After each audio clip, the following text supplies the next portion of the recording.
avec l'Avent, nous attendons Noël. Une attente légère et joyeuse, parce que nous sommes sûrs qu'elle débouchera sur la fête.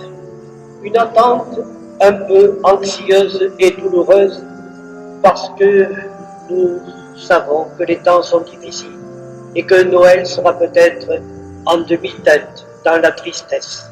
Quel remue-ménage dans la vie publique française, peu de drames aussi dans la vie publique française, la grève, les inquiétudes, les incertitudes, les calculs à n'en plus finir pour que chacun défende ses privilèges. Ce sont les autres qui sont supposés passer à la caisse. Et cependant, Noël se prépare. Nous sommes invités aujourd'hui à taire un moment nos appréhensions pour regarder lucidement, non pas forcément la lumière, les cadeaux, les repas. Ce sont des signes dont nous avons besoin et que nous fournirons sans doute à nos semblables, à nos enfants, pour traduire un peu ce mystère d'amour qui nous habite et nous enveloppe.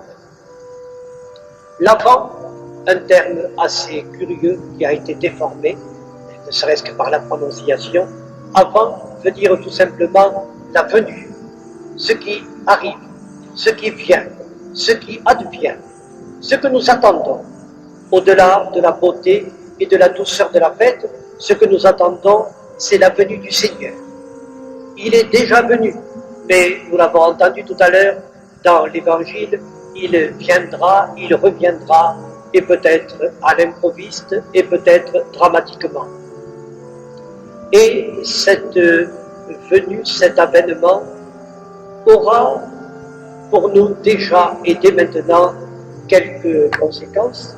Nous devons attendre cette venue toute neuve et lui donner un certain goût d'inédit.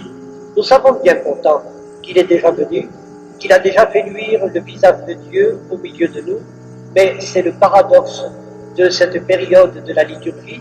Nous attendons ce qui est déjà là, c'est-à-dire que nous devons renouveler notre capacité d'attention et d'attente. Nous connaissons mal ce que nous avons reçu, nous le méconnaissons, nous avons sans cesse à le redécouvrir, nous avons sans cesse à le refaire nôtre. Le Seigneur est toujours en train d'advenir.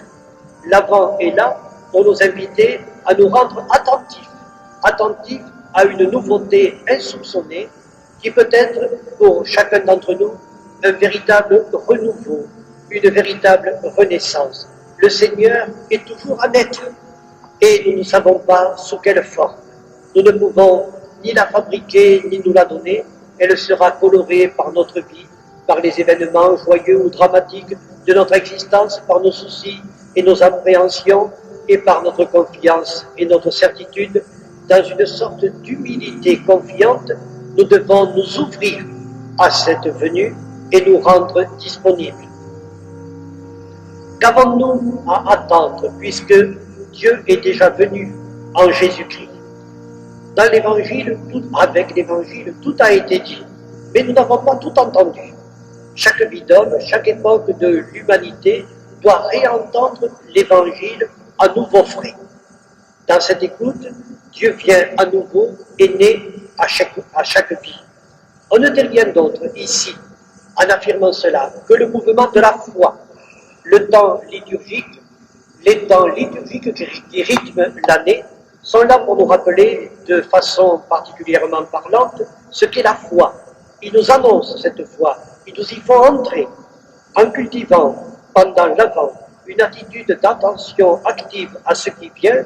Nous donnons corps à la foi, car la foi naît d'une écoute toujours nouvelle. Ce serait tuer la parole de Dieu que de croire l'avoir entendue une bonne fois pour toutes. Nous allons toujours vers un commencement. Nous avons toujours à recevoir la parole comme pour la première fois. À chaque découverte, chaque intelligence approfondie de l'Évangile, chaque conversion est une venue inédite du Seigneur. C'est parfois le tâtonnement, le doute. Nous avons à attendre, à espérer, mais nous ne savons rien d'avance. Les certitudes toutes faites ne nous servent de rien et ne nous donnerait que de fausses sécurités. Nous avons seulement à écouter, à prêter attention, à rester disponible dans le travail de vérité, dans la modestie de la vie quotidienne. Lorsque nous débouchons dans la lumière, nous découvrons émerveillés que ce qui naît était là depuis toujours, mais nous avons à le recevoir à nouveau, nous avons à le faire, à le refaire. Noël est encore à venir.